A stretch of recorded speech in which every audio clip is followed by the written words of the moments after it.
Have you ever felt like you're playing a game without knowing all the rules? In the modern world of relationships, it can certainly feel that way. We see a landscape that's changing faster than ever before. Fewer people are pairing up, fewer are getting married, and the traditional roadmaps our parents followed seem to have faded away. There are countless reasons for this shift, but one of the most significant paradoxes of our time involves the incredible success of women. Today, especially in the Western world, young women are achieving remarkable things. They are excelling in education, and, in many urban areas, childless women under 30 are out-earning their male counterparts. This is a fantastic development worth celebrating. Yet, it creates a complex dynamic. Historically and biologically, women often have an inclination to seek a partner who is their equal or who they can look up to in some way, be it in ambition, intellect, or success. But if women are rising to the top at an unprecedented rate and men are not keeping pace, the mathematical reality is that the pool of partners who meet this preference begins to shrink. This challenge is amplified by a silent, unwritten rule that has survived every other social revolution: the tradition of the pursuit. Across cultures and time, men have been expected to be the initiators. From asking for a phone number to proposing marriage, the man traditionally makes the first move. It's a peculiar tradition to have held on so tightly when so many others have been discarded. And for whatever reason, women largely seem content to let it remain, to wait for the offer. In your 20s, this dynamic might not feel like a problem at all. When you're at the peak of your youth and vitality, the offers may come frequently. It's easy to believe that an even better one is just around the corner, and you'll simply choose when the time is right. But this perspective, while understandable, doesn't account for how the game board itself changes over time. There's a quiet turning point that happens for most people, generally around the age of 30. This is when, on average, a man's perceived value in the dating landscape begins to eclipse a woman's. A man's value is often tied to his resources, his stability, and his status, all of which can grow as he ages. A woman's value, from a biological and historical perspective, is often linked to her youth and fertility, which are finite. The ultimate offer, a lifetime of commitment, partnership, and support, remains the same. But the perceived value of what each person brings to that lifelong contract shifts with time. All other things being equal, a man making that offer perceives it as a more significant investment as a woman ages. Without adapting to these changing conditions, a woman might find that the offers she once received so freely have become fewer and farther between. Time, as the old song goes, is on his side.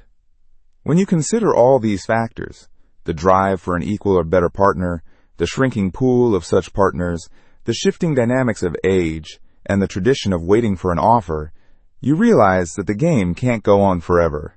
If we play this scenario out, we find there are truly only 5 ultimate destinations, 5 potential endgames that await the modern woman. The first path is what we might call the pinnacle. This is the outcome many women dream of. It involves successfully competing in a highly crowded field and securing a high-caliber partner without compromising on standards. This woman gets the man who is successful, attractive, and ready to commit. It's a wonderful outcome, but it's crucial to understand its rarity. By definition, only a small fraction of men occupy this top tier, and the competition for them is immense. Achieving this endgame is like winning a grand prize. It happens, but it requires a combination of exceptional qualities, timing, and luck that few will experience. This leads us to the second path, the strategic partnership. This is the destination for the woman who is not only highly desirable, but also a realist. She understands the competitive nature of the landscape and wisely adjusts her strategy.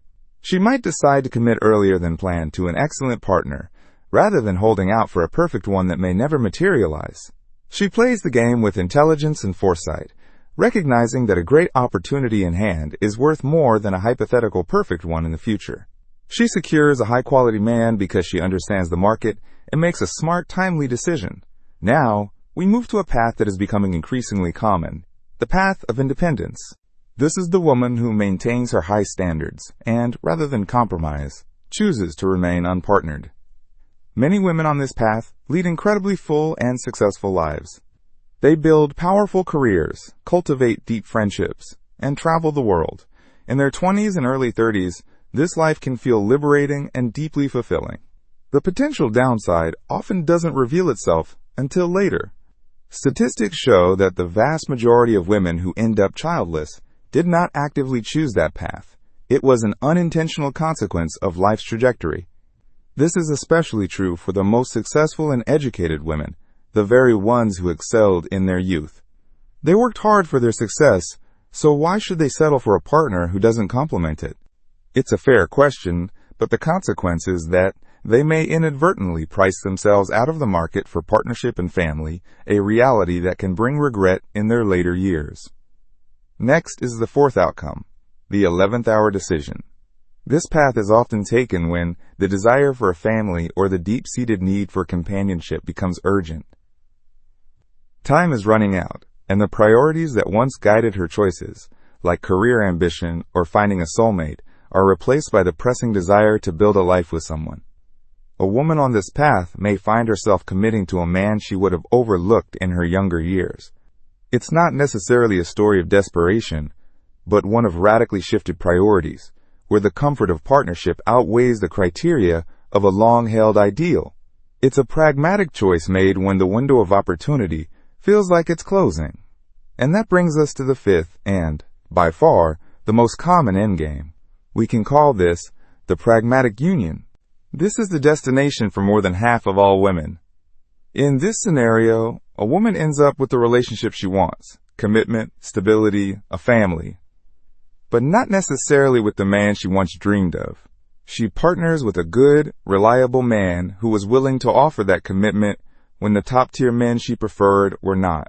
These men must offer more, in terms of commitment, to compensate for what they may lack in other areas. This can, and often does, lead to a stable and content life. The great comedian Chris Rock once joked that a woman is always a little bit mad at her man because he isn't her first choice. While it's a joke, it touches on a subtle truth. This path can sometimes lead to a low-grade, persistent dissatisfaction.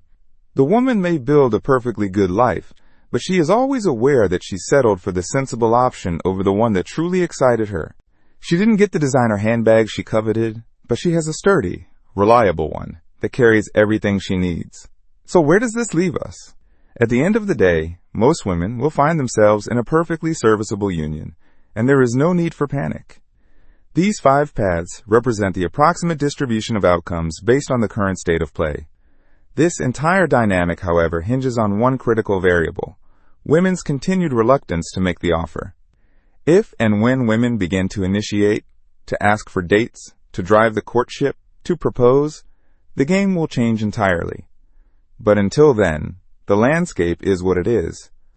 And for most women, the odds of securing the relationship they want with the partner they truly prefer will never be better than they are today.